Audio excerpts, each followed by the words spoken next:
Filmer des usines occupées, des ouvriers racontant leur quotidien, des discours syndicaux, en résumé, mettre en image le militantisme de la fin des années 60, voilà le principe des groupes Medvedkin.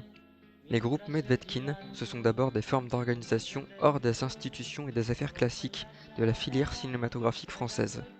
Leur quinzaine de films n'aura pas pu voir le jour dans le circuit marchand dominant, car pour faire un film, il faut beaucoup d'argent, et cet argent est détenu par un producteur, un chef d'entreprise, soit quelqu'un qui appartient à la même classe que l'autre patron, qui connaît une grève dans son usine, précisément occupée par ses ouvriers cinéastes. La boucle est bouclée, le cinéma est un instrument de classe. Le but est alors d'amener les ouvriers à fabriquer leurs propres images, en confrontation avec le reste de la production cinématographique hégémonique, marquée par des images de la classe de ceux qui les produisent, ceux qui les réalisent, et qui reconduisent l'idéologie bourgeoise. Le cinéma peut devenir une arme valable pour le prolétariat, puisqu'il a déjà, c'est déjà prouvé qu'il est une arme efficace pour la bourgeoisie.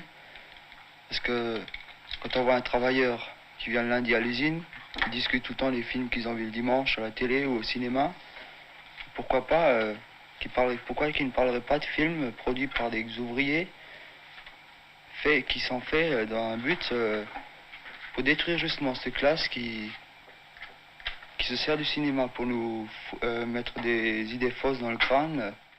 L'émergence de ces groupes repose donc sur une collaboration entre des cinéastes et techniciens parisiens Trafiquer, quoi. et le millier d'ouvriers en grève de l'usine de la Rodiaceta à Besançon en 1967. Les techniciens amenaient bénévolement du matériel de Paris, caméras, micros, enregistreurs audio, chutes de pellicules vierges, etc., ainsi que leur savoir. Il n'y avait donc pas tant de circulation d'argent, mais de moyens techniques et humains. Ces groupes de cinéastes ouvriers naissent donc d'une formation populaire gratuite. Un deuxième groupe se forme dans la foulée à Sochaux, de la même manière, dans une autre usine occupée. Parmi les cinéastes impliqués, on y trouve par exemple Chris Marker. Il s'inspire des pratiques du cinéaste soviétique Alexandre Medvedkin, qui sillonnait la Russie sur les chemins de fer à bord de son ciné-train. En 1931, Medvedkin avait imaginé un train, équipé et agencé pour permettre l'élaboration de films à son bord. 2 wagons étaient consacrés au matériel de tournage, un demi-wagon réaménagé en laboratoire, l'autre moitié abritant 6 tables de montage. Ajoutez à cela un wagon dédié aux projections, le tout emmenant 32 hommes, opérateurs, acteurs, monteurs, scénaristes, organisés en 6 équipes, comprenant toujours un réalisateur et un caméraman. On y voit le rapprochement avec les pratiques de ces groupes français, amener le cinéma aux travailleurs, avec cependant nettement moins de moyens que le cinéaste russe. Ce fut le cas dès le premier film, À bientôt j'espère, qui a été suivi d'un débat déterminant. Des ouvriers contestent la représentation donnée par Chris Marker. Je pense que si les travailleurs de regard ont vu ça, et que si le réalisateur a voulu vraiment exprimer, alors vraiment il s'en est incapable. Si vraiment il a voulu exprimer ce que ressentent les travailleurs de regard et le besoin qu'ils ont, je pense que le réalisateur s'en est incapable. Et puis nos solutions, parce qu'on a quand même des solutions, là, elles ne sont pas abordées du tout. Quelle société on voit, on n'en parle pas. On dit qu'on est communiste, les communistes apparaissent comme des rigolos, là, je crois. Enfin, plus ou moins, quoi. Ils mènent des grèves, c'est tout. Et qu'est-ce qu'on va mettre à la place? Qu'est-ce qu'on va faire? Moi, je crois que, tout simplement, je le dis franchement, Chris est romantique. D'autres ouvriers reconnaissent tout de même l'existence de ce film comme une avancée malgré les lacunes soulevées, comme une preuve de la possibilité de se saisir de l'outil cinématographique. Chris Marker entend ces reproches et conclut le débat sur sa volonté de céder complètement la réalisation des futurs films aux ouvriers. Avec cette hypothèse qui, moi, m'a paru toujours évidente, c'est que nous, on sera toujours au mieux des explorateurs bien intentionnés, plus ou moins sympathiques, mais de l'extérieur, et que, de même que pour sa libération, la représentation et l'expression du cinéma de la classe ouvrière sera son œuvre à elle-même. Et que c'est quand les ouvriers auront entre les mains les appareils audiovisuels qui nous montreront à nous les films sur la classe ouvrière, et sur ce que c'est qu'une grève, et sur ce que c'est que l'intérieur d'une usine. Mais je crois qu'on serait même 10 000 fois plus malin et moins romantique, et qu'on serait quand même limité par cette espèce de réalité cinématographique qu'on expérimente tout le temps, qu'on aille chez les pingouins ou chez les ouvriers, que finalement on ne peut exprimer réellement que ce qu'on vit. Et quel film que vous souhaitez, finalement, mes enfants, c'est vous qui le ferez.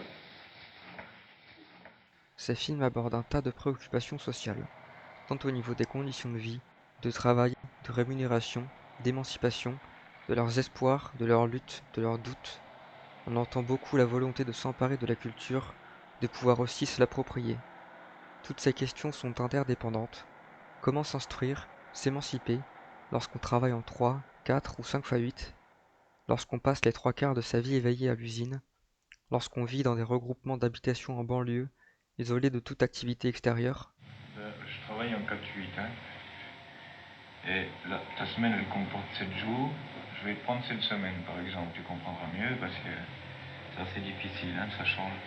Alors, j'ai pris mardi, mercredi le matin, jeudi, vendredi d'après-midi, et samedi, dimanche, lundi, je travaille de nuit. Tu vois, 2 jours, et 3 jours de nuit. Pour faire les 7 jours de semaine, je travaille 7 jours consécutifs. Si je travaille de nuit, je rentre à 4h30, elle repart au boulot à 6h30. Je la vois juste le midi, tu sais, elle me réveille, j'ai mal luné.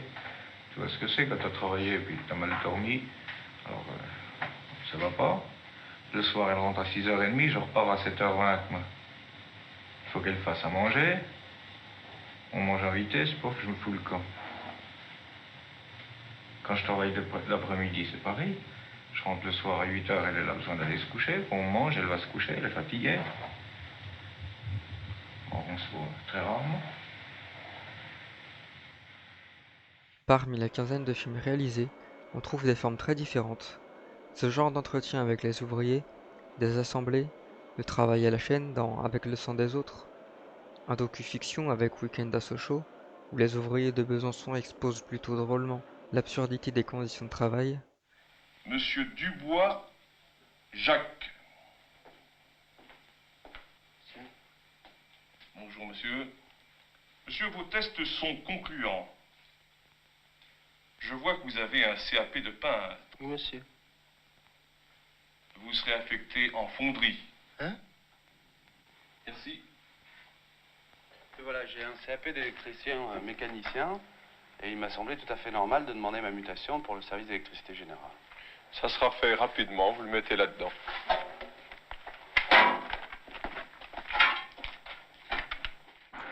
On a même des films aux allures plus libres, poétiques.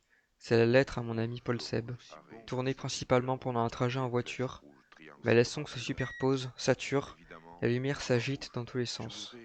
Pourquoi pas, j'ai vu vert ou j'ai vu bleu ou je voudrais aussi. Ce serait mieux, non? La mer est bleue. Si c'est un garçon. Le ciel est rouge le soir. Et si c'est une fille? Le soleil est rouge. Je lui ferai lire la mer. Le mal, le danger. Le Gorky, c'est rouge. Beau masque de vaillant. Les cuirassés rouges, les tanks rouges, les fusils rouges. Très vite. Et le diable, évidemment, est le film peint en rouge. De Suzanne, notre moteur rouge ce soir, nos amis les 13 de la cubaine rouge. Les groupes Medvedkin cherchent donc par tous les moyens à extraire la forme cinématographique de ces attachements bourgeois. Plus d'impératifs commerciaux qui conditionnent le sujet, plus de représentation bourgeoise du monde. Ils visent à une autonomisation de la production cinématographique par la classe ouvrière. Et cette forme d'appropriation totale, on peut en voir tout le potentiel dans le petit film de Jean-Pierre Thiébaut, un membre du collectif Medvedkin qui a réalisé le poème filmique Le Traîneau Échelle en 71 tout seul dans son grenier. Ce que nous apprennent donc les groupes Medvedkin, c'est que ce collectif, aussi homogène soit-il, se repose sur une multiplicité d'individualités invisibilisées dans le monde social, soit autant de puissance à dévoiler. Mais un jour viendra, j'en suis sûr, où des hommes libres redécouvriront la beauté et l'amour, redécouvriront qu'ils sont hommes et faits pour vivre heureux.